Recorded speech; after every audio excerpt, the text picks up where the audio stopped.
Good morning बच्चों।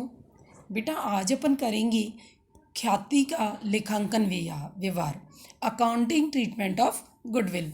देखो, मैंने जब चैप्टर स्टार्ट करवाया था तभी आपको बताया था कि जब भी कोई नया पार्टनर आता है तो वो कैपिटल और गुडविल लेके आता है। तो यहाँ हम सीखेंगे कि वो जो गुडविल लेके आता है या उसके गुडविल के एडजस्टमेंट कैसे होंगे।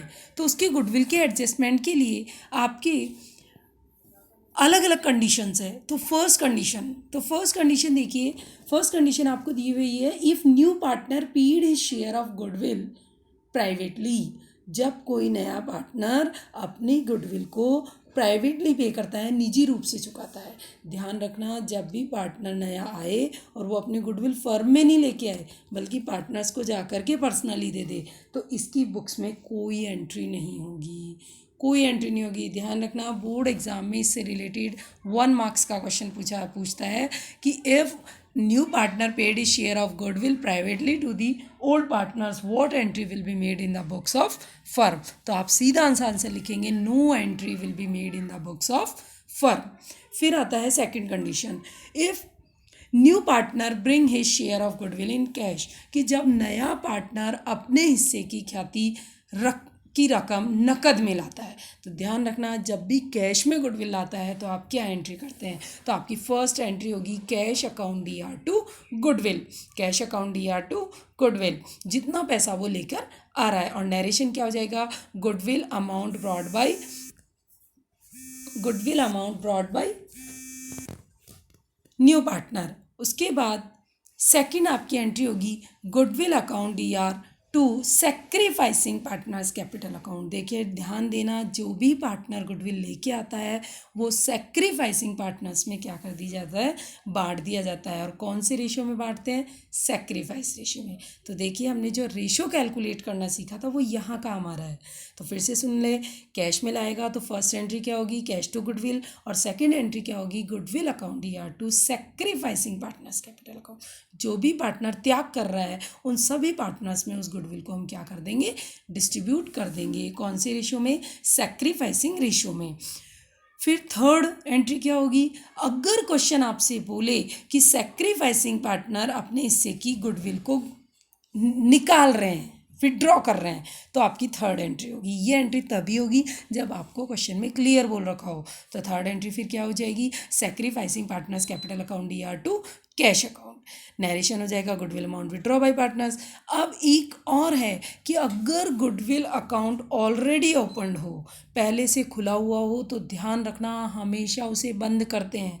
अब प्रश्न ये भी है, हमें ये कैसे पता चलेगा कि खुला हुआ है। तो आपसे देखिए क्वेश्चन में क्लियर कहेगा goodwill account opened in the books, या फिर आप बैलेंस शीट देखेंगे और अगर बैलेंस शीट में गुडविल दिख रही है, इसका मतलब गुडविल अकाउंट ऑलरेडी ओपन है, तो आप उसे बंद कर देंगे। तो उसके लिए आपकी फोर्थ एंट्री होगी ओल्ड पार्टनर्स कैपिटल अकाउंट। ध्यान रखना, old partners capital account DR to goodwill, और ध्यान रखना ये एंट्री आपकी होगी ओल्ड रेशो में। कौन से रेशो में एंट्री होगी, ओल्ड रेशो में आप ये एंट्री करेंगे। उसके बाद आपके नेक्स्ट कंडीशन नंबर थर्ड, अभी आपको 2 कंडीशन समझा दी थी। फर्स्ट, जब प्राइवेटली पे करे कोई एंट्री नहीं होगी, जब गुडविल कैश में लेके आए तो first entry cash to goodwill, और सेकंड गुडविल टू सेक्रीफाइसिंग। ध्यान रखना, ये 2 एंट्रियाँ तो होगी, और बाद वाली 2 एंट्रियाँ आपके डिपेंड करेगी कंडीशंस पर, कि अगर वो निकाल के ले जाते हैं तो आप थर्ड एंट्री करेंगे, और गुडविल अगर पहले से ओपन है तो आप फोर्थ नंबर वाली एंट्री करेंगे। अब आपके है सी कंडीशन में आपके if new partner does not bring his share of goodwill in cash, कि जब नया पार्टनर अपने हिस्से की गुडविल कैश में लाए ही नहीं।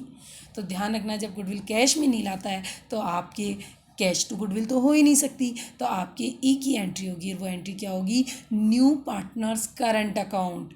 बेटा इस करंट अकाउंट पे विशेष ध्यान देना, करंट अकाउंट आप डेबिट क्यों करेंगे, चाहे फिक्स मेथड हो चाहे फ्लैक्चुएटिंग मेथड हो, न्यू पार्टनर का हमेशा करंट अकाउंट ही डेबिट होगा। और to sacrificing partners capital, sacrificing partners capital, इस पैसे को कौन से रेशियो में बांटेंगे, सेक्रीफाइस रेशियो में। और न्यू पार्टनर करंट किससे डेबिट होगा, उसके हिस्से की गुडविल से, उसके हिस्से की यानी नए पार्टनर के हिस्से की गुडविल से। सेकंड एंट्री वही है, अगर गुडविल अकाउंट पहले से ओपन है तो आप उसे क्या करेंगे, क्लोज करेंगे। तो सेकंड एंट्री कंडीशन पे डिपेंड करेगी, खुली है तो आपको करनी पड़ेगी, और गुडविल अकाउंट ऑलरेडी ओपन नहीं है तो आप ये एंट्री नहीं करेंगे। उसके बाद condition number 4, if new partner bring in cash part of A share of goodwill.